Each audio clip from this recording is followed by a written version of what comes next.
Sai Ram again.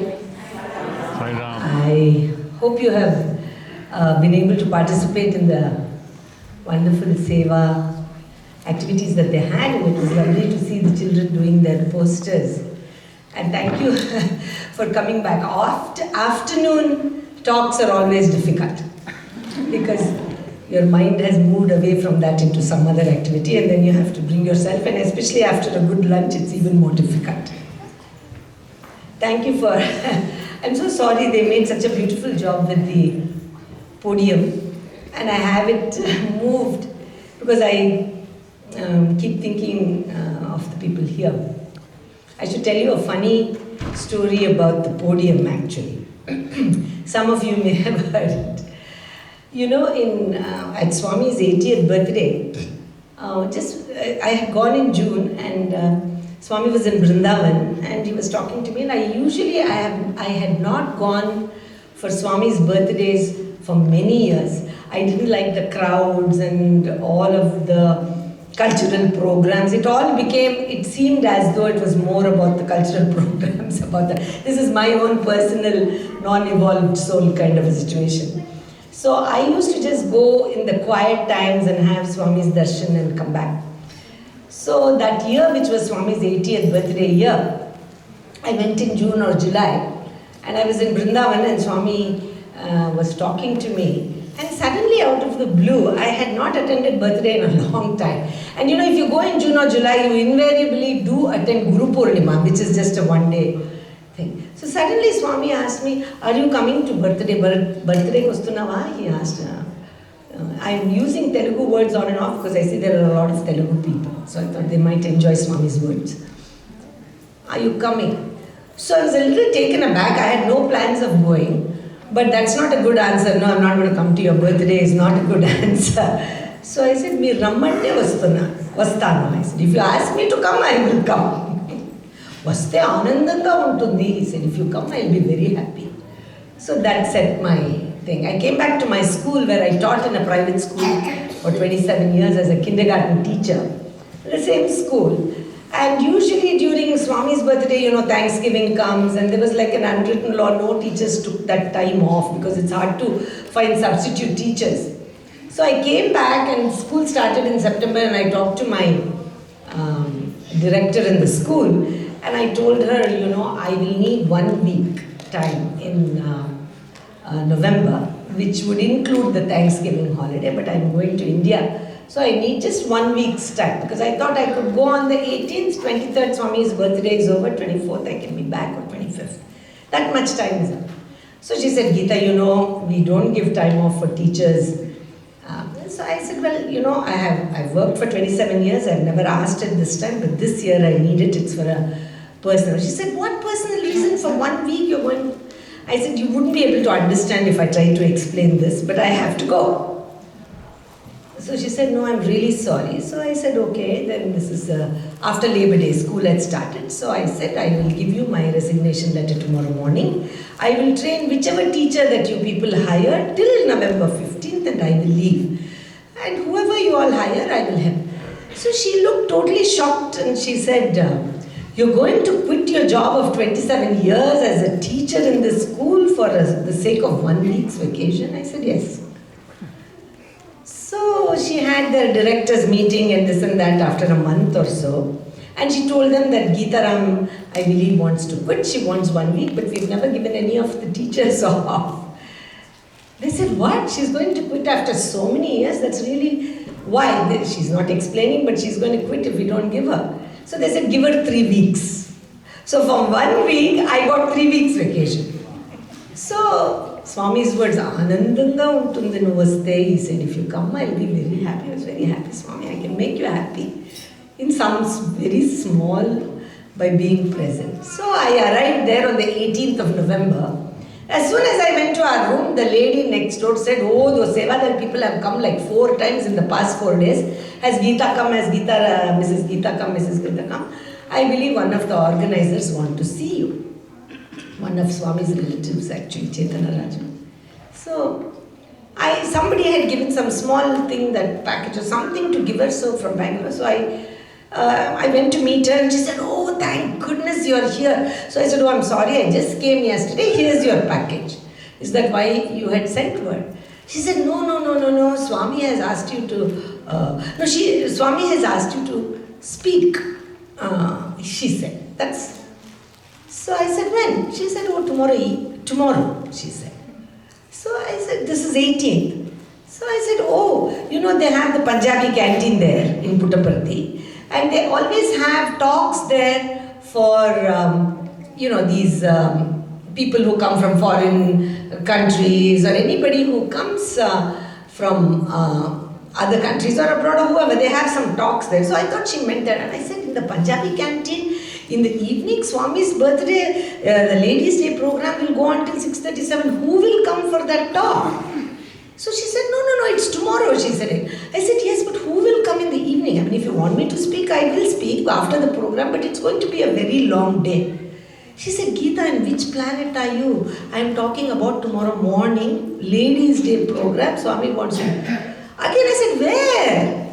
"Sai Kulwant Hall," she said. I said, "What? Are you crazy?" "Yes, Swami has been asking every day, did Dr. Padmanabhan's daughter come? Did Dr. Padmanabhan, she let her speak. He has been asking, you have not come. He has asked you to speak with 2 other ladies." I said, "Anyway, Swami doesn't know, no? Don't tell him I've come.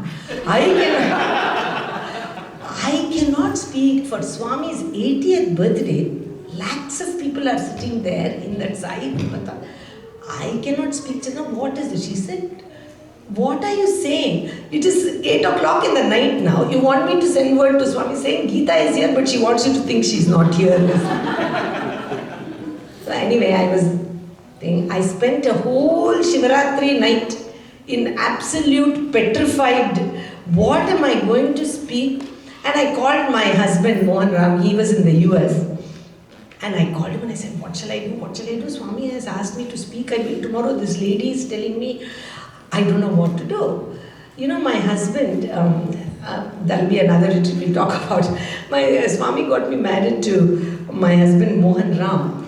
I have had all of these experiences that you have all been appreciating all morning. But he has been a most wonderful spiritual anchor actually in my life. I might get emotional and excited and I will scold Swami and say, "I don't know what this Swami meant. He told me this, he told me that." But he will bring me back right to the point that is important. So I called him up and I said, "They want me to speak. I don't know what to do. Am I supposed to prepare? Swami told me not to prepare. What am I?" He said, "Where do you have to speak?" "In Sai Kulvanthal. Swami is going to be sitting there." So he said, "So every time you speak somewhere, you think Swami is not sitting there? Is that what you're trying to tell me? Only he's sitting there now in Prashanti Nilayam?" So that kind of pulled me back. And anyway, the following morning, they had asked us speakers to come at 6:30 in the morning to test this microphone, because the whole program will be there. And they have everybody test. And these wonderful college boys, and you have several of them here, they are such perfectionists, they will do everything correctly. So they came and there was one lady speaking before me. I think I was the second speaker. So they told us, there are so many rules. Cover your sari, bend your head. All the men are sitting on the veranda because this is the Ladies' Day program. No ladies are there on that veranda. Go there, just touch Swami's feet. Here is the rose to give him. They had the rose also for us. Touch his feet, go to the podium, lift, say, and you have 12 minutes to say your say. You can imagine my difficulty. I can't say anything in 12 minutes. Anyway, 12 minutes you speak, and please just take his pada namaskar and leave and make sure you're... Then all this microphone testing, podium and this and that, and there is this podium. This big podium is there. I go and stand behind them. It was bigger than this one. And I stand there, they're still testing. And all I could see was some part of the ceiling of Sai Kulwant Hall, because I am so small and this big thing is there. And they said, "Say Sai Ram, say 1, 2, 3 and all that stuff." And if I had spoken behind that podium, it would have been Asharira Vani, voice without a body. So those poor youngsters there, these college boys, they didn't know what to do with my height. And then they said, "Auntie Sai Ram, it's okay. by the time Swami comes, we will find one stool for you to stand on the stool. So I said, okay, what can I do? Then I went and sat down. They gave us a thing, and I left it there. Because the person who was speaking before me was tall. So you imagine their problem. As she leaves, they have to insert one stool for me. Poor boys, you know. So I went and sat there. I was sitting. And I was in that first row, second seat, whatever it was. All the VIPs sit there. You're all familiar with the whole seating arrangement there. And this very, very well-known musician lady, she came and sat next to me. See, this is the ego for us. You know, so she came and sat next to me. She looked at me like this, and then I am some unknown person because I don't attend any functions usually. She doesn't know who I am. I went to Swami when I was born or this or that. She's a very well-known musician, very nice lady. She was sitting. She looked at me once. She couldn't recognize. She's trying to place me. I could imagine her mind. Who is this woman? She is sitting in the first row, first seat where Swami is coming. Who is she? So after a while, she couldn't bear the curiosity, you know. So she asked me, are you a trust member? A trust member's wife? She asked. You know, it starts. So I said no. By that time, my naughty self had decided I'm not going to give this lady any information. Let her struggle with her curiosity, you know, because I was sitting there. You're sitting at 6:30. Swami is not coming till 8:30. What to do with the monkey mind? So this was one exercise. So no, I said. So she kept quiet. After a little while, she asked, National President, where are you from? I said, USA. Oh, Prashanti Trust. She asked, Prashanti Council. So, no, I said, not the wife of any Prashanti Council. No. Then she kept on like 20 questions, you know, Prashanti Council, are you a regional president, regional president's wife, center president's wife, Balavika. She went through the whole hierarchical office bearership, to which I said no. Finally, she got very frustrated. By that time, music started, you know, Vedam, music, everything starts. When Swami comes, everything, Swami likes everything together. He doesn't want to disappoint anybody. Children will be saying Veda, Kerala people will be blowing those long horns, band people will be playing band, poor Vedanarayanan, brother Vedanarayanan, everybody will be saying, Anantapur college girls will be singing, the whole thing will be going on, and Swami is totally unaffected. Once he told me, see, all these things, noise and this and that bothers you people. I have nice filtration here over my years. He told me once. So he came. When Swami went, looked at us, sat down. Then that lady spoke. Then I got up and I went. So no. Are you trust member's wife? Are you this? All that no. Then one question also, are you donor's wife? No donor. There's no donor's wife here. Nothing. Everything no. Then I went, it was my turn. I gave Swami my rose and I took my Namaskar. And you know, Swami really, he tests you because I had not prepared, you know. He had told me, don't prepare for anything. I touch his feet and he says, what are you speaking? Whatever you say, I will speak, I said. So he gave me 2 incidents to say. He said, you tell about that New York lady and tell about the children's milk dabba, something he told. And then, you know, this stool is there that I have to climb, right? These poor boys have inserted this stool. I take Pada Namaskar and very sideways I turn. I look at that podium where I have to now become the Ashariravani. And if there is a stool, that stool is a small plastic stool about 6 inches diameter with one cloth on that. I look at it and I'm thinking, how much do I weigh? Because I'm having visions of stepping on that thing and all the 3 legs flattening at the same time with my chin hitting the podium. This was my vision. Forget about saying anything. I looked at the stool and I look at Swami like this. And to make matters worse, you know, is Bhadrangga Ekku. Climb carefully, he said. I'm like, this is worse because he's already anticipating something. Otherwise, why he's saying climb carefully? He should say go and speak. I looked at Swami, go and speak. So very carefully I I climbed on there with Swami's grace. They had put some nice stool only. This was all my imagination. I spoke and everything. I came, finished, took Swami's Padnamaskar. That celebration was over. And a couple of weeks later, actually, the next day, 24th of November, my mother-in-law actually passed away in Bangalore. All that happened. We came back to Patti. My husband had to come. We came back to Patti on December 4th or 5th. And he called us for an interview, and he commiserated a little bit with my husband who had lost his mother, my mother-in-law. She had come to Puttaparthi, listened to my talk and everything, and she had gone back to Bangalore and just passed away. So he talked about all that, and then he suddenly looks at me. If any one of you have a doubt at any moment that this Swami is not with you, I'll tell you, he looks at me and he says, Central Trust member, huh? No, he's mimicking me. No.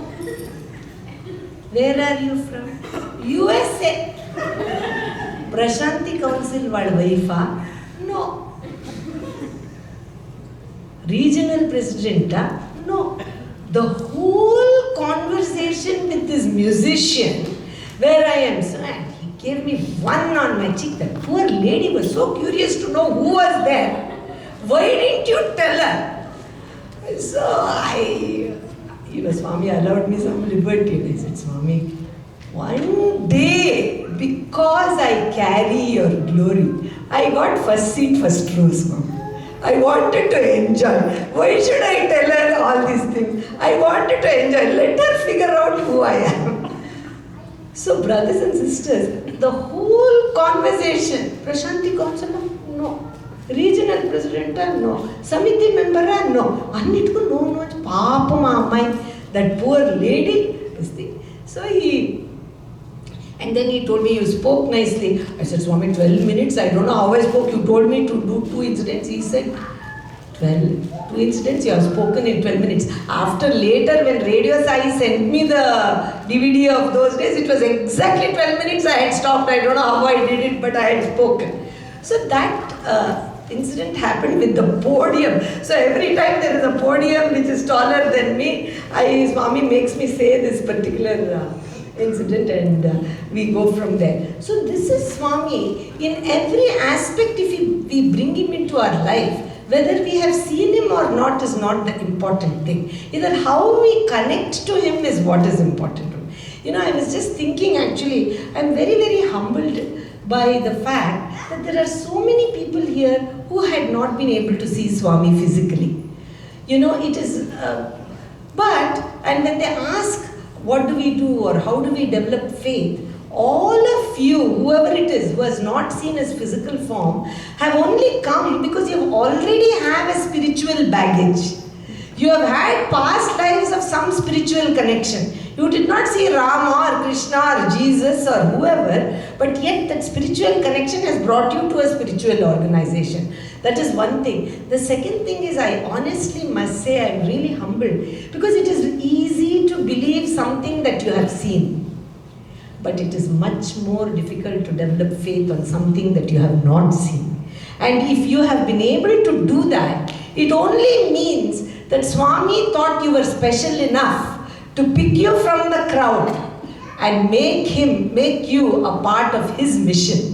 That is what we have to understand, because he decided, here is a soul that has yearned to be of service to the Lord, and therefore, even if my physical body is not there, my energetic, divine energy is there, and I'm going to connect this person to that energy. And when we start realizing that and develop the faith, but of course the faith has to be developed through such meetings, through such satsangs, where you talk to people who have faith. I'm not saying talk only to people who have seen him or interacted with him, but talk to people who have faith, and then it goes on from there. I was really humbled that I met so many young people here who said that they had not seen Swami. So again, coming back to today's actual program, which is Avatar Declaration Day. What does this Avatar Declaration, when Swami says I am an avatar, he has said it is Avatarana, which means I have descended down from my higher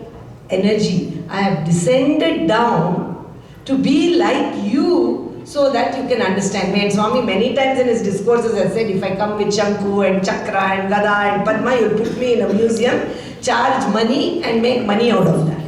So I have to come like you, but I have to be a little bit different. I have to have strange hair, or I have to do certain things that somewhat will attract our monkey minds.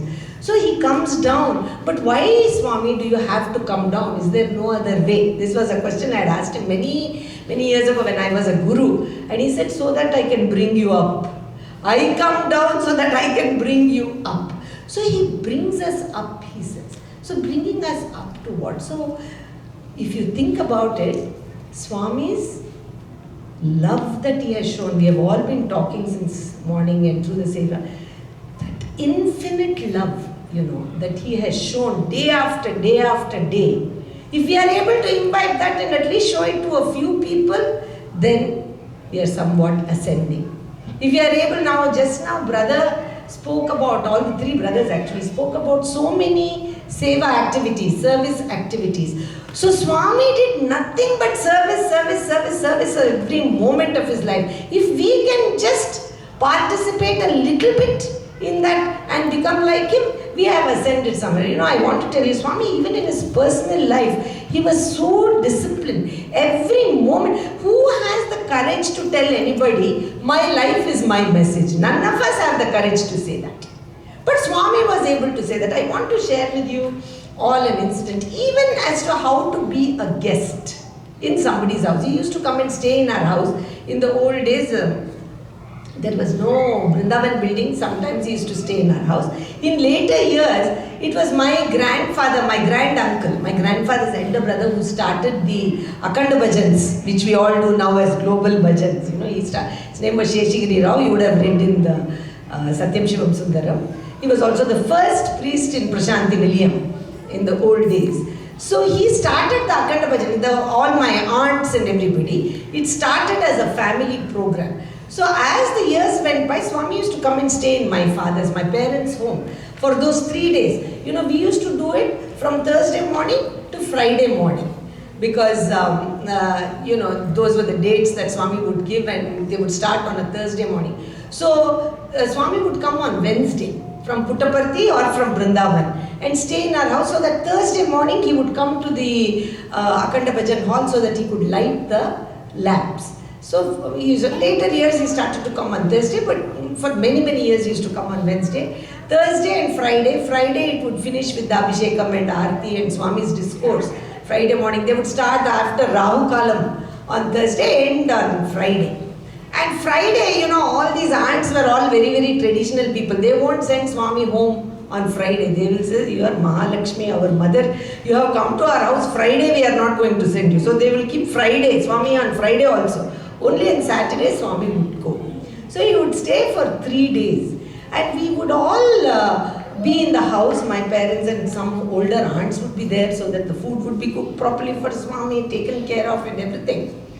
And Swami, when he was in our house, was the perfect. As soon as he would come, every time he will ask my mother, Kamalamma, what time do you have coffee? I say, whatever time you want, Swami, we will make coffee. Yesterday we had this conversation. Whatever time. No, what time do you have coffee? Usually 6 o'clock, Swami, 6 a.m. Sorry, he will say, okay.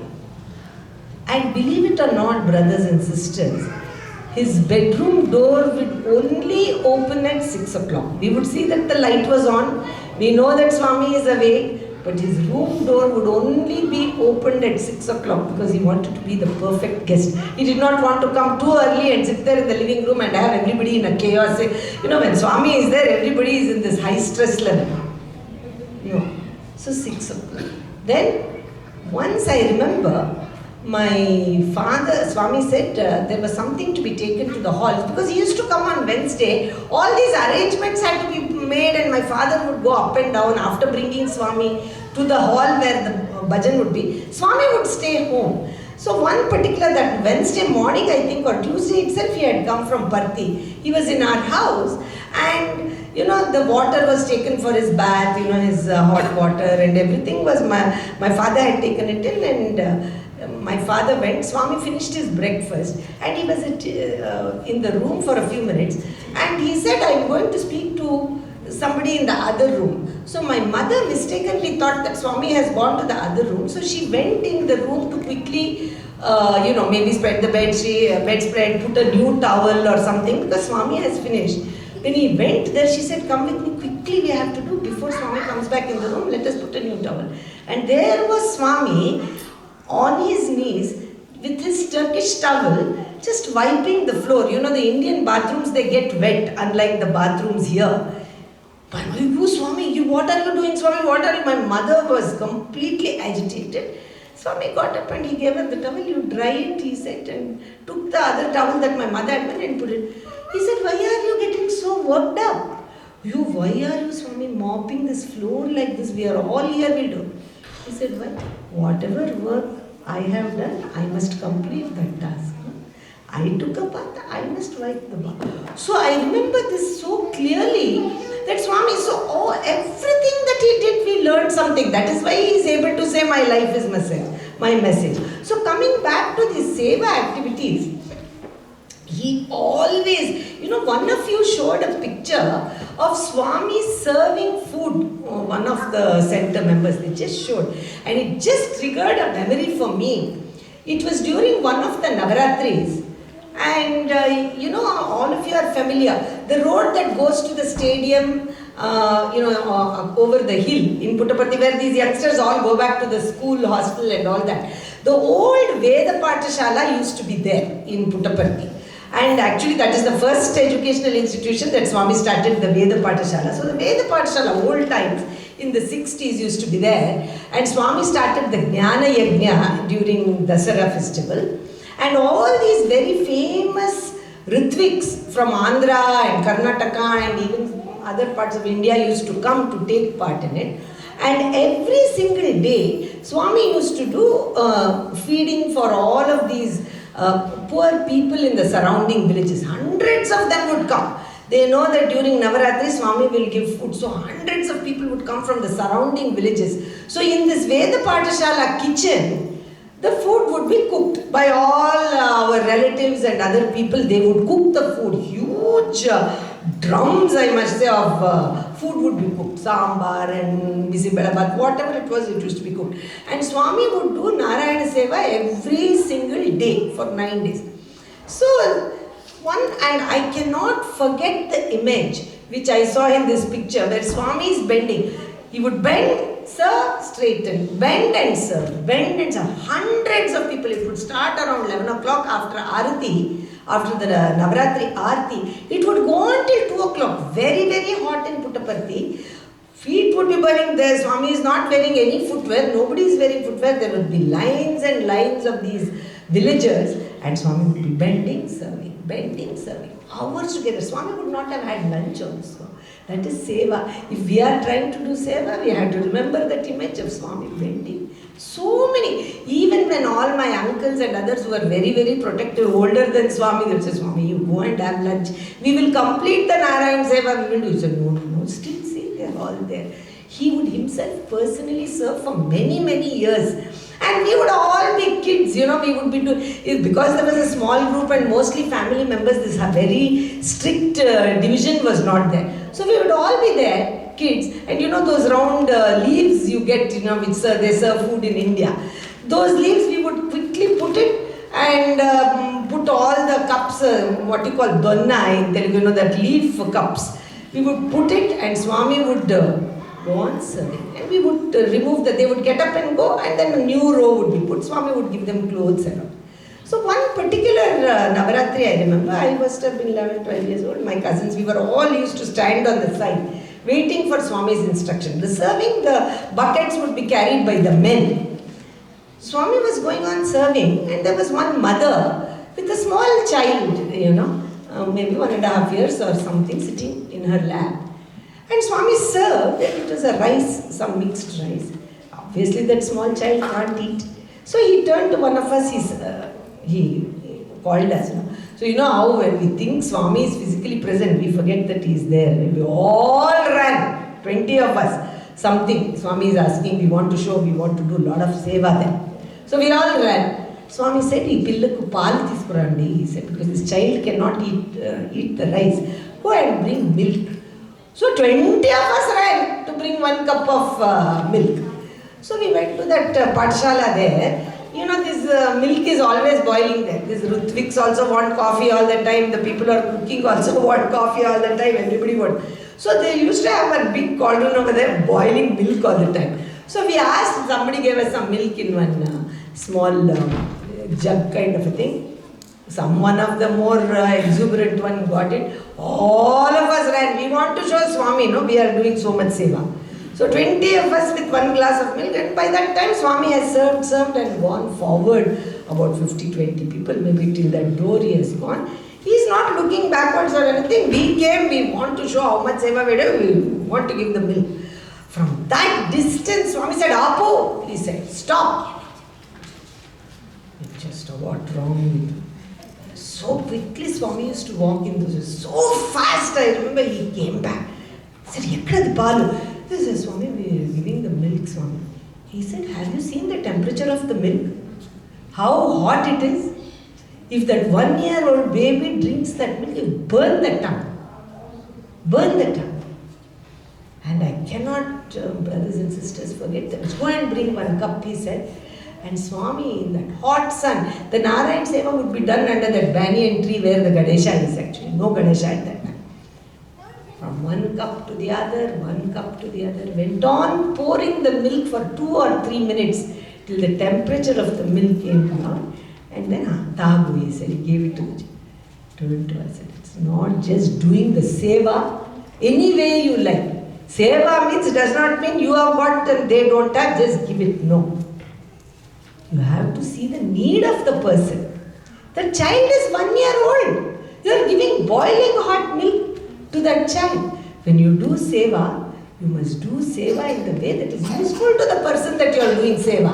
Not for your name to come in Sanatana Sarathi and this and that. No. So that is how, somebody was asking me, are there any instructions that Swami gave to centers how to do seva? So I was just saying that Swami said, every second if you think that you are doing it for Swami, then you won't make a mistake. In our center, many years ago when we were doing in our center also, we used to give to all these homeless people, sandwiches and other things also, and we used to get donuts and this, no, not donuts, these Coke cans, somebody used to bring, and we used to distribute that also along with us. When my husband became the president and Swami was talking to him, he said, "Yemi Narayan Seva, Coca-Cola. What is this Narayan Seva you people doing Coca-Cola?" So Swami, we've been doing for some time actually. He said, "Vadakanta diabetes untundi, they all have diabetes. These homeless people, they don't have money to go to the doctors. They don't even know that they are sick. Vaalaku poi meer Coca-Cola pettandi. They're giving more Coca-Cola." That is not. When you do seva, you have to give healthy food. What you do, healthy food you have to give. Not give anything because it is easily available. Giving donuts and this and that. Don't give these sugary items. So bad for health, Swami said. It's very bad for health. You must not give such things. So this is the thing. Every single thing, if you think, "Nakaiste istara," he said, "if it is me, will you give me cold Coca-Cola? Will you give it to me?" So if we think in every action that he is there and we do it with that idea, then our actions, whatever it is, I am just talking about seva, but everything will become very easy. Even now I was thinking when I was sitting there, and the ladies have been very nice and remote. But if you think of Swami at this stage that he was, and let us say Swami is walking and you have done a beautiful pathway for him, but you have a bag or your water or something on that other side, and an 86-year-old person who is frail, if he has to walk, will he trip on that? You have to think like that. Will he trip on that? No, Swami, if he walks, he will trip. So there are other elderly people or children, somebody will trip. So if you make everything like that a part of your life, then him coming down and our going up, we will meet somewhere in the middle. We will meet somewhere in the middle. I love to tell the story. beg your pardon if you have already heard me, but since I somehow started, I think brother triggered me on this path today. There used to be an elderly lady in Puttaparthi called Konamma. Elderly lady. Since childhood we had seen her. Very nice lady. Didn't have anybody. She was by herself. Not at all wealthy by any means. Lived in a small room that Swami had given. Swami used to give her 2 saris a year. One for birthday, one for Navratri. 2 saris. That's all her life would go on. But when she came to live in Parthi from whatever difficult circumstances that she was escaping from, Swami, I want to stay here. I have nobody. Swami said, you can stay here, but you have to do work. You can't just sit here and waste time. She was still healthy at that time. So you see this intelligent lady, she is a very villager with no education. I don't even know if she can even write her name, She said, Swami, what work can I do? I have no clue. Some work you have to do. You cannot just sit here wasting your time. So that lady, she said, Swami, after you finish eating, I'll wash the plates, the dishes, Swami, after your lunch and dinner is over. And I will bring water from the well, because in those days in Prashanti Nilayam, water had to be brought from the well, and they used to boil this water for Swami's bath and everything. I will boil the hot water for you, Swami, for your bath. Swami said, okay. So this lady, I remember seeing as a kid, she would go to the well, she would take her bath and everything, and she would bring, 2 or 3 times from the well, fill up that huge brass dish with thing, and all wood fuel, they used to boil the water, and from that water they would put in a bucket and it would be taken to Swami's room for Swami's bath. So she did that for years. Anybody would say, Konamma, Swami is ready for bath, means the water would go. Nobody worried, where is Konamma bringing water from, who is helping her. We don't, if somebody is doing seva, we are all like that. And we will tell that person, that person over there, I think he needs water, we will say. We don't think we have to go give them the water. Whoever does seva, brothers, we will tell them, look brother, I think that lady needs water.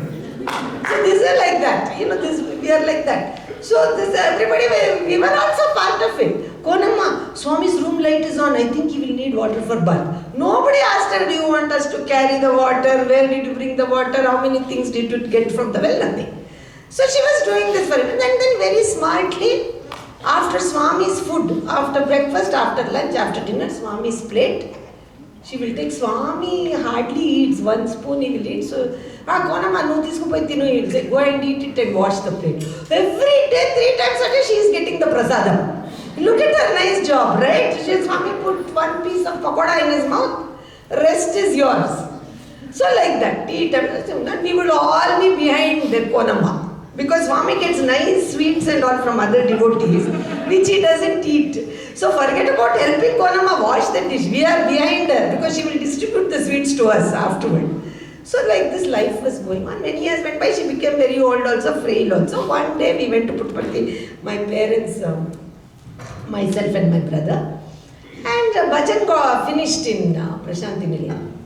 And suddenly, Swami came out of the bhajan hall and called my father, and he said, Konamma is very sick.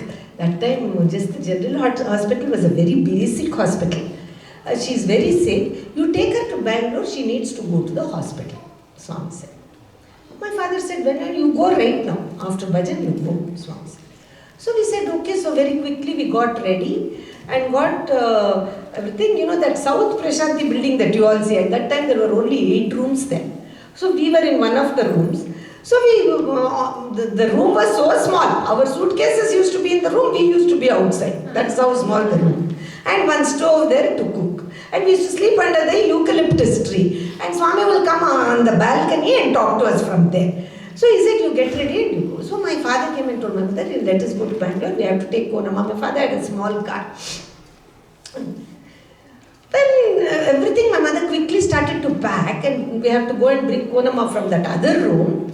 Suddenly, I still have this, one of the brothers asked me, do you need PowerPoint presentation actually? Do you need anything? In my brain, I had that PowerPoint, I can just tell you. Suddenly, Swami came down with a little black bag. Brother Sai Manikam and others may have seen when Swami is traveling. A small black bag, like a... He came and he said, Padmanabh, Nenu Vastan, I will also come. Because if you are driving, by the time you take her to Bangalore, she won't survive. Nenu Vastan. Okay, Swami, you come now. What to do? It's a small standard Super 10 car. I don't even know. I don't think anybody has even seen such a car. I don't think anybody is manufacturing. My father had one small Super 10. I remember the number also, MYB 9897. Swami has come many times in that car. So, Nerostanu, he said. So, immediately the brain is working, right? Swami has to sit in the front seat because Konamma has to sit in the back seat. Then I am there, my brother is there. Then Swami very nicely called my mother and said, Kamlamma, you and Jagadish, that is my brother, you come in the bus. I was young. So he said, I will take Geetha Ma and I will go. Geetha Ma and Konamma can sit in the back seat. I will sit in the front seat. Swami, you people go now immediately to Penukonda, catch the bus. We said, okay, and this Konamma, we brought her. She is literally crying in pain. She has so much abdominal pain. And think somehow we brought her and she lied down. My father said, don't worry, we'll take you to Bangalore. Yo, Sai Rama, Chachapotanra. She's going on saying, Sai Rama, I'm going to die. I say, why are you sending me away now? You keep me here only so that I can peacefully die in Puttaparthi. She's saying all this. Swami comes. What are you making so much noise? Simply lie down in the back seat. I'm saying, she says, Nuvostava. She says, are you going to come? He says, I will come. By the time Padmanabhan takes you, you will have reached the other world. so Swami sits in the front seat. I am in the back seat. This lady, those 22 kilometers from Prashanti Nilayam to Bukkapatnam and Penukonda, there was no road. It's a bullock cart track. In that track, my father has to drive this car. Every time he goes somewhere, the car will go up and land down. Ayyo, Sai Rama, she will say. Ikkade unnanu, he will say. He will say, Ayyo, Sai Rama, she will say from the when Swami says, I am here only, why are you getting? So after the first 3 times, poor thing, Swami is here only, I am shouting. So poor thing, she was in so much pain, I remember. And we went up and down, up and down. Swami has not had lunch. Right after bhajan, we come to Penukonda. Then my father very hesitantly, he says, Swami, shall I get at least some coffee for you? In Penukonda, masala dosa was very famous. So we all used to stop there first before going to Puttaparthi. Because once you go to Puttaparthi, only rice and sambar. Nothing was available there. So while going, we used to stop, nicely eat in Penukonda and then go. Swami used to say, nicely ate 3 masala dosas in Penukonda. Swami used to. So we are coming there to Penukonda. My father said, Swami, shall I get coffee? So Swami says to my father, Neek dosa kavalna. You want dosa? You are asking me if I want coffee. No, just coffee. You won't believe it, brothers and sisters. What are the days I am narrating to you? Is Swami's hair, everybody can see in the window. And those Penukonda people were not devotees. They did not like Swami. They thought that this is some con artist, he is ruining our villages.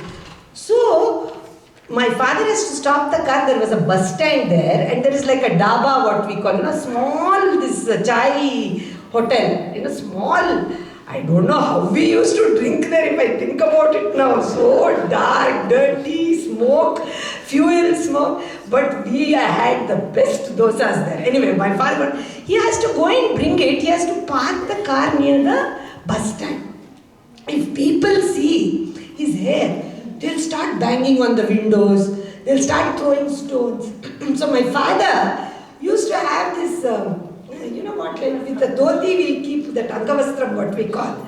He would always carry when Swami came.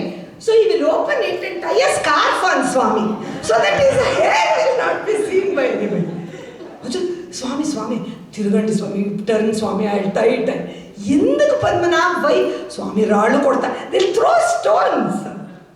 So he used to tie this, quickly tied the scarf, went to bring coffee for Swami and this for himself. Swami, in that glass cup, in India they give him this glass cup. In that glass cup, he had 1 cup of coffee. He had no lunch, nothing. After Sari, but in the meantime, this lady is going, Ayyo, Sai Rama, Chachapotanra, I will die, Sai Rama. She says, Yakka Chachapotana, Kustunave. So Swami said, where are you dying? You are shouting so loudly. So this funny conversation between Sai and this old lady. Finally, we arrived in Bangalore. We left at 10:30 or 11. We arrived such a long journey to Bangalore, which now 2.5 hours we are there. In Kadapa nursing home, one doctor, Kadapa, who used to come to Swami, was a Kurgi doctor and he was a surgeon. We arrived there 7 o'clock or 7:30 Saturday evening. You can imagine that poor doctor's shock. His hospital was in the front, his house was in the back. Swami got out of the car and come Padmanabh, he said, and knock, ringing the bell. Dr. Kadapa's servant opens and he's shouting, Sir, photo nalliroru bandbittidare. Sir, the man in that photo has come to your house. The servant is shouting. So poor Dr. Kadapa comes, he sees Swami and he says, Swami, suddenly at his door. And Swami very nicely in Kannada, he says, Kadapa, I have brought a patient from Puttaparthi. You need to treat her immediately. And so Dr. Kadapa comes and this lady is taken inside. Swami also comes, one of those nursing with wooden benches, for the people waiting. Swami also takes him there. Swami also follows him. He examines her, I think. And then, Swami, it looks like a burst appendix, he says. I don't know how she is alive, Swami. When has she been in pain? So Swami says, that's why I came. Because otherwise that lady would not have survived, I think. That's why it's a burst appendix, Swami, I don't know. Immediately I have to do surgery. So Swami said, yes, that's why I brought, do the surgery. Then Kadapa says, Swami, I don't have an in-house anesthesiologist. I will call him. You know what Swami said? That anesthesiologist, your anesthesiologist, today is Saturday night, he is in the club. Even if you call him, he is not in a position to give anesthesia. He himself drank anesthesia. Swami is saying. He cannot treat. Now what to do? Then I don't know, Swami. I mean, she is in really danger. Swami said, oh, I am here, anesthesia. My father and I are standing. My poor father is a doctor also standing. What is going to happen? He takes her to the OT. Swami, I am looking from outside the door. Oh God. Swami materializes Vibhuti. Konama, Norti. Okay, Kuskuntunna, Norti. You're just screaming, open your mouth. She opens her mouth. You see the faith of this lady, ordinary, illiterate. If we people saw in our arrogance of education, we think she is useless. But look at her faith in that Lord and surrender. Open your mouth. Vestunaru padko. He said, I'm putting Vibhuti, go to sleep. She ate the Vibhuti, she's gone. That is her anesthesia. Kadapa, Madgudu, operation. This poor doctor's hand is shaking. He is depending on Vibhuti anesthesia to do surgery on this lady. That's all. You see how many people's faith he is testing. So now Kadapa has to do an invasive procedure on her based on this anesthesia that Swami has given in the form. Oh, go and do. So he went to Swami to take some time. Swami, you go and do. And then Swami came outside. That sweet Swami said, this is the descending of the avatar so that we can ascend. Sitting on that hard bench. My father said, Swami, my house is only 20 minutes from here, Swami. Why don't I take you home? Vrindavan is too far. Take you home. Dr. Kadapa will finish the surgery and then I will bring you back. At least come home, have something to eat. So Swami said, no. See, this is seva. He said, when that Konamma opens her eyes, she has never been in a hospital.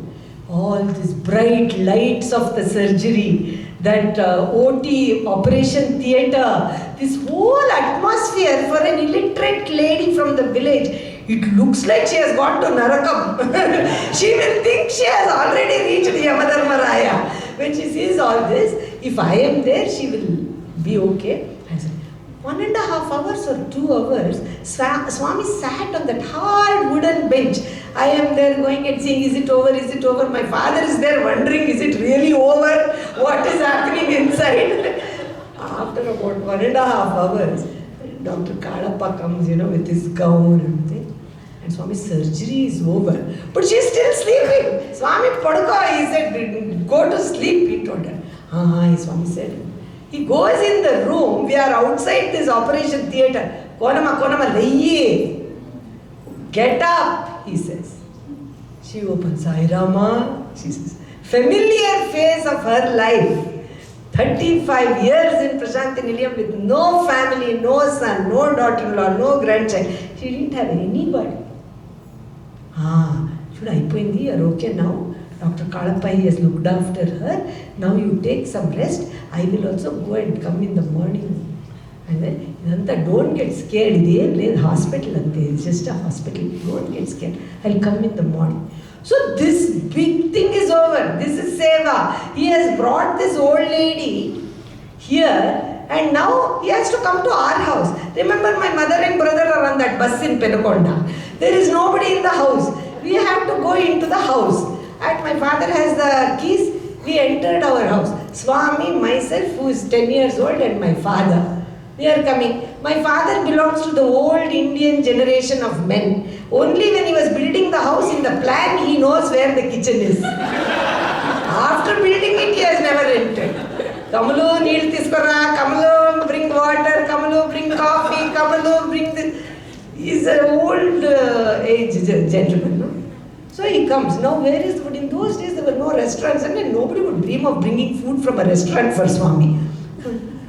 No, Swami, you must eat something. Swami, from 10:30 you have not eaten. What are you going to cook, Padmanabh? Now my father looks at me. He's asking me, do you know how to cook? He's asking me. You don't know how to cook. I have never gone and cooked anything. Sweet Swami. He says, you yourself don't know what is that small girl. Come, I will make miryal charu. He said, I will make pepper rasam. In that Konama in the hospital, Swami comes to the house. He makes rice and pepper rasam. Swami, ma'am, how are we going to eat, Swami? You eat, Swami. No, whoever cooks, they must not eat first. They must give the person who has not cooked first. So finally, after eating pepper rasam and rice in our house, he went to take rest. My poor mother arrived at 1 o'clock in the night, stressed out. She doesn't know Swami is in the house. He comes and rings the bell. Then the Swami is sleeping, be quiet. She says, how did you come? What did you do? My mother is so stressed out in the kitchen. So, what did you? Swami came, we came here to dinner. We are whispering all that has happened. How did you feed Swami? My mother is there. Swami fed us. That is Bhagwan. He's saying so many bhajans. Please connect when you say Annadata, Dayamayi, Karunamayi. When you sing those words, connect. Think of Konamma. What is the Karuna that he has come? He could have this Vaidya, this Bhagwan, who can give her anesthesia with Vibhuti. Could he not have cured her in Puttaparthi? I'm sure many of you may be thinking. He could have cured her in Puttaparthi. Why drag her to Bangalore? I asked him that question. Why did you bring her here, Swami? You could have cured her there. Because I want you all to learn what to do when you see somebody who is in suffering. Somebody who is in distress. What should you do? Should you just say, oh, nothing like that, just pray to Swami and keep quiet? Or should you be doing something? Do you have to put yourself into some action? So, Swami stayed. Next day morning, nicely packed one coffee in one thermos for Konamma. Took her there. Early morning. Konamma, see, I have brought coffee for you from Padmanabh's house. Don't worry, Padmanabh didn't make it. His wife has come. Gave the coffee to her. Blessed her. You rest. You go to Padmanabh's house for 3-4 days. When you have recovered, he will take you back to Parthi. And went to Brindavan over there. And Rama Brahmam used to be there at that time to look after. So that's seva. What is that we have to do to somebody who is in distress? That is the seva. That is how I saw Swami. Whenever you do something, so Swami, why didn't you cure her? He said, then how will you learn what to do? That is descending so that we can ascend. that is descending from his high. He could have cured. He could have been Bhagwan, but he didn't. He was only, like I said, he's in the human form with Bhagwan's qualities. And he says, you can be that too. You can equally be. But you have to practice, practice, practice, think and practice, think and practice, think and practice. So, the question now comes, and especially for those who have come much later, you are always telling us stories from long, long ago which we can't even relate. Even the Prashanti Nilayam of today is not the Prashanti Nilayam. It has become so beautiful, so much work is being done. Swami has started these institutions, hospitals and colleges and so many, the media center, how much of things that he has started so that we can all actually participate in his mission. He has done all of that. But then, how do we know that Swami is always with us? Now that his physical form is absent, how do we know that Swami really knows us? How do we know that he's hearing our prayers? So I can of course narrate to you these experiences when he was there. So my question also in return is, why not? Whatever I was doing in America, 10,000 miles away in Puttaparthi, he was telling me. There was not an immediate contact, right? Whatever I did here in Puttaparthi, in America, in Washington DC, Swami would tell me when I go there, you did this, you did that, why did you do like this? One day I cooked in the house. We all become lazy, this is what I mean, we want to take shortcuts. When I cooked, I used to put everything, take it to Swami, offer it to Swami in my prayer room, and bring it down and serve everybody. And as every other family in America, most of the cooking was done in the evening because I was also working. So I used to cook in the evening after school, and I used to keep the food for Swami bring. Then as the years I went by, see, this is how we take the easy part. Ayo, Swami has said he's everywhere. Why should I take it to the puja room upstairs? He's here also. So every day there is one photo in the kitchen. Swami, food is ready. Mohan, Arun, Varun, food is ready. Becomes a robotic. Everybody come for dinner. Swami, food is ready. Finished. And to make matters worse, Swami had told one story about Krishnarpanamastu when we were kids. So I will say, Swami, Krishnarpanamastu. So everybody come for dinner. So it became, we take the easy out so easily. If we take the easy out, he will also take the easy out. That's what he told me. You take it easy, I will also take it easy on you. You put less practice, I will also take little time to answer your prayer. I won't come immediately running. So, I was doing this. One day, in the kitchen, I made some food, I finished cooking. I said the same thing, Swami dinner is ready, Mohanram, Arun dinner is ready. Krishnarpanamastu. My mother was sitting in Vrindavan, following, it was the next morning, for us it's dinner time here. He comes to my mother and said, what is that your daughter all the time saying Krishnarpanamastu, Krishnarpanamastu? What is that your daughter is always saying Krishnarpanamastu? So my mother, being a mother, said, Swami, whenever she cooks, she likes to offer.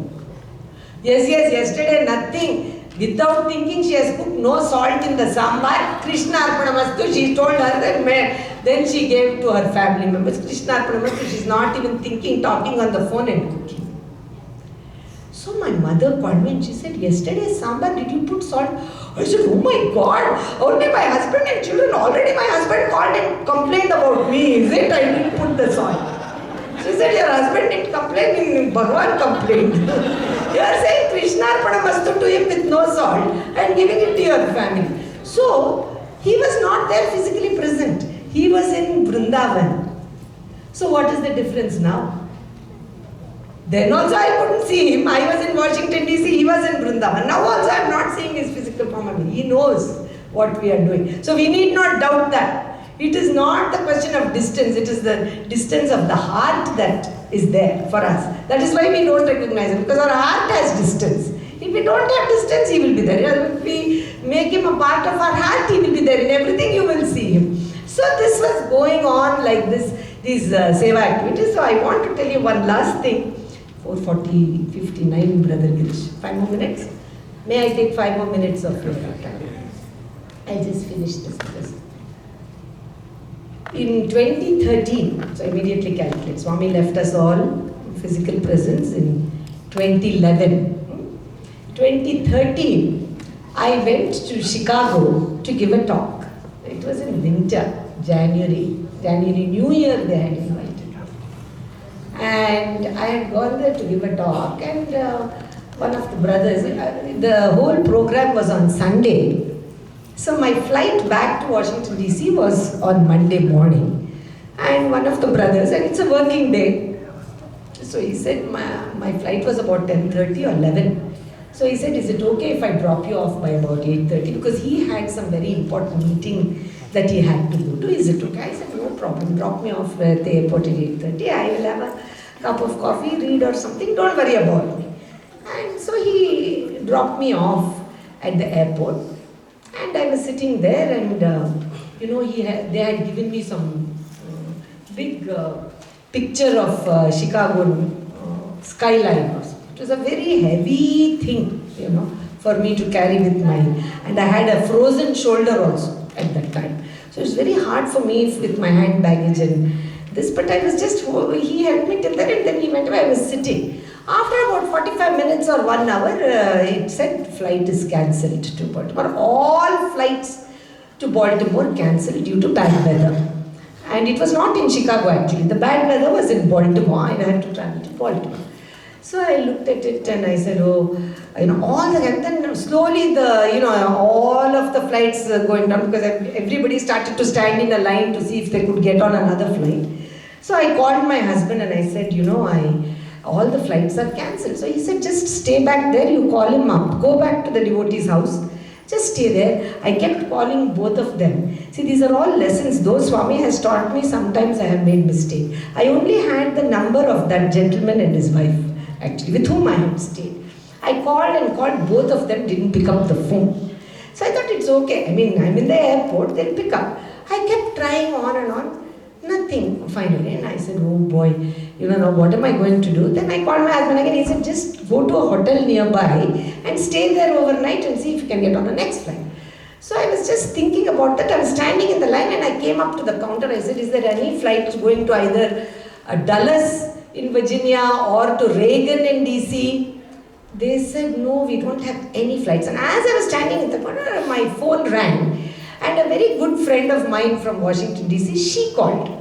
And she said, hey, how did the talk go? Are you at the airport? You must be waiting at the airport. We are driving back from New York, so we just thought we'll ask you, how did your talk go? So I said, yeah, I'm just here near the counter. Can I call you back? Because all my flights are cancelled. Her husband is a very fast-thinking guy. He said, oh, did you ask for Reagan? I said, yes, cancelled, no flights. Dulles? He said, hey, ask if there are any flights to Philadelphia. I said, why? He said, because we are driving from New York. If you come to Philadelphia, we'll pick you up and take you home. It's all too much for my brain. So I said, are there any flights to Philadelphia? She said, if you run from here to gate 27 in 10 minutes or 8 minutes, you will make it to the flight before they close the door. There is one flight leaving now for free. I am in gate some 3 or 4. 27 I have to run with the skyline of Chicago and my hand baggage. Then I called up Raman. I said, hey, I have to run till 27, I say, and this, I have all this. They said, run, go for it, just get the flight, otherwise you'll be stuck in Chicago in January. So I said, okay, then can you change my flight? She quickly changed and she said, I thought you were going to DC, why are you going to Philadelphia? And we don't worry about it, just get me the boarding pass. So she said, go, run. So, in this whole story, I missed one thing. When I had gone through security, I had gone through the TS, the security check, and for some reason, some necklace or something I had, it looked pointy to them. So they had pulled me aside to look at my hand baggage. One TSA lady, one African American lady, she had said, oh, it's just a jewelry, okay, go. And she said, and when she opened it, in the inside of my hand, she saw Swami's picture, which I carry with me. So Swami always used to tease me, traveling Swami, always traveling Swami. So so this African American lady had looked at Swami's picture and said, oh, nice looking boyfriend, she said to me. Then what I said, yes. Isn't he nice? So she said, oh nice, if you dump him, let me know, she said. I said, okay. I said okay to her, and I had gone through TSA, and when this whole Philadelphia thing was happening, that lady was standing and chatting. She said, you better run over there and all that. And I ran to that gate 27, and that Southwest airline people, that was one, they were about to close the door. They were just standing there looking here and there and waiting. And I run there and I said, is this the Philadelphia flight? They've changed my thing. Oh, are you the person that we are waiting for? I said, oh, are you waiting for me? Said, yes. So she said, yeah, that Southwest guy, you know somebody important, I think. Some Southwest guy called Baba. He came and said, keep the door open. Somebody is running, that poor lady is running. I think he was called Baba. What kind of name is that? So I said, oh really? She said, yes, get in. She took my boarding pass and so this TSA lady who was standing there, is that the powerful boyfriend? She asked me. She's chatting with the Southwest people. I said, yes. I'm not going to dump him, I said.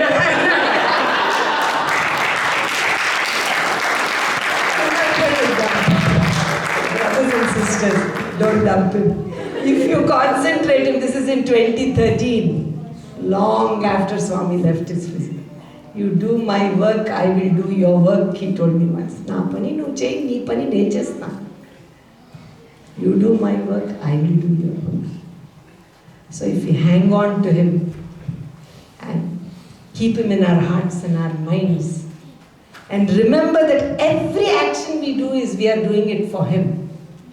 Whether when he was physically present, I was in DC saying Krishna Arpanamastu and he was in Vrindavan. Or in 2013, it was that divine energy that had come down to tell somebody he's Baba, so I could get him to the front. He's there with us. So thank you all again for allowing me to celebrate his decision to come down so that we can ascend and meet him halfway. For giving me this opportunity to relive all my happy and wonderful and blissful moments with him. Because of you, I relive over and over again his presence. For that I thank you all. Sai.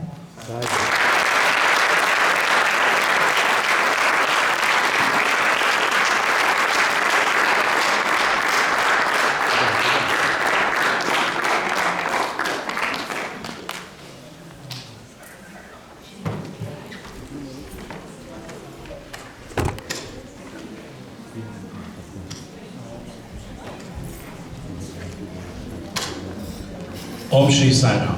My humble pranams at the lotus feet of Bhagwan Baba. It is my distinct pleasure and honor to give the vote of thanks before the evening bhajans. So we'll end up on a very high note. We offer our humble gratitude to Baba for this wonderful evening that we were able to celebrate his Avatar Day with all of us here. From the beginning of planning for this event, we felt that Baba was guiding us. Well, we were trying to get a different venue, a different place. We worked very hard for it, but then it never worked out. And we realized why, because this venue is the perfect place for us. As we were setting up the altar, or when we were trying to get this organized, every step we could feel Swami's hand behind our shoulder. Like, how do we get this backdrop up? You know, it was last second, everything just clicks, and then it gets done smoothly. How do we get food? Everything gets organized like his miracles are. So, with all our pranams at his lotus feet, we thank him for today's event. Thank you. Now, I also get the honor of thanking our amazing speaker, Geetha Mohanram. When she was explaining to us, and the theme of today's event is remembering Swami in every aspect of our life. This morning, as she was narrating, as the the milk was boiling, she showed us the image of Swami in the pot of milk, which we all know was a shadow, but it is a way that we can remember Swami in every aspect. When she looked at trees, she saw Swami's hair. So these are the examples that as we go through our day-to-day, remembering Swami in everyday life means just that. That we see in every action that we do how Swami is going to have to be a part of it. I would like to thank the friends and family, Sai brothers and sisters from Raleigh and Charlotte for having helped us with every aspect of this program. Nothing could happen without their backing, support, advice, and help throughout all of this event. So thank you so much. We also get the pleasure of having and hosting several of our non-Sai or future Sai devotees to have come and joined us, especially through the morning and some through the afternoon as well. So we are grateful for their time and their presence. Behind the scenes, there are several members who have been outside from beginning to the end. They have not come in, they have not participated in the inside events, but have tirelessly worked in providing us with nutrition, the food, and all the other service. We cannot thank them enough. And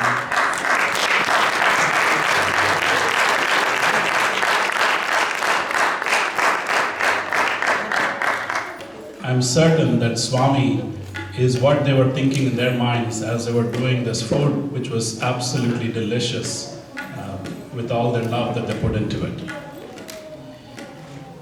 I'd like to thank all the children who have been here from beginning to the end, and all the SSC teachers for teaching such valuable lessons through their plays and their music and the singing in the melodious ways, and all the hard work that goes behind it. We all know as parents, it is quite remarkable. So thank you all. The altar team is one that we have all been enjoying the entire day. It is from planning to execution, really guided by Swami, and I feel like we're blessed and we feel Swami's presence in this room because of that enhancement. The service team have done a fantastic job in coordinating the service activity with all of these centers, and it was such a nice event. Some of the proceeds are going to come with me to the cancer center that will help with the food pantry that we have there. Many patients who come in without any resources would be greatly assisted with that. So this event will be a wonderful thing for several lives. So without any further ado, I'd like to thank everyone one and all, and I hope everyone will have safe travels on your drives home. But let's now enjoy the music and bhajan. Before that, let me request Geetha Mohanram to come up on the stage, and Shakti to please come up and present a small token of our love.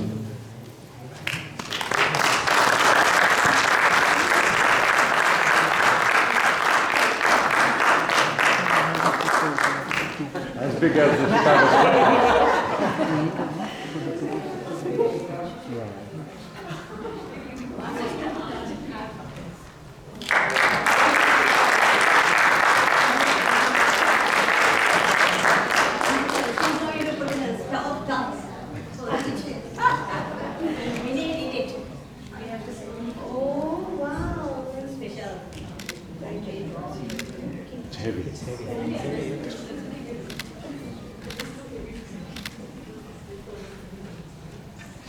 You simply have to assist me.